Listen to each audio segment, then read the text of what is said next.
সেই জায়গা থেকে তারা সেকেন্ড হওয়ার ক্ষেত্রে এগিয়ে থাকবে অনেকখানি। ভুটানের সাথে যদি তাদের পয়েন্ট সমানও হয়ে যায় সেক্ষেত্রে গোলের দিক থেকে তারা এগিয়ে থাকতে পারবে, সেই কাজটাই তারা করে রাখছে। লীলা যোশী, নেপালের আরো একটা অ্যাটাক। পূর্ণিমা আরো একবার চমৎকার কন্ট্রোল, বল নিয়ে ছুটছেন একাই, বক্সে ঢুকে পড়েছেন সরাসরি, এবং আরো একটা গোল পূর্ণিমা রায়।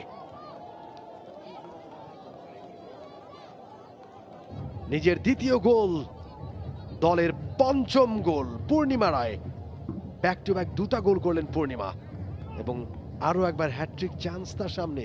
পূর্ণিমা কি আসলে এখন অনেকটা সময় পড়ে আছে ম্যাচের, কেবল ফার্স্ট হাফের খেলা শেষ হচ্ছে, প্রায় শেষের দিকে, সেকেন্ড হাফের পুরোটা সময় তিনি পাবেন। সুতরাং হ্যাটট্রিকটা পূর্ণ করার ভালো সুযোগ আজকে রয়েছে যদি কোচ তাকে নামিয়ে না নেন।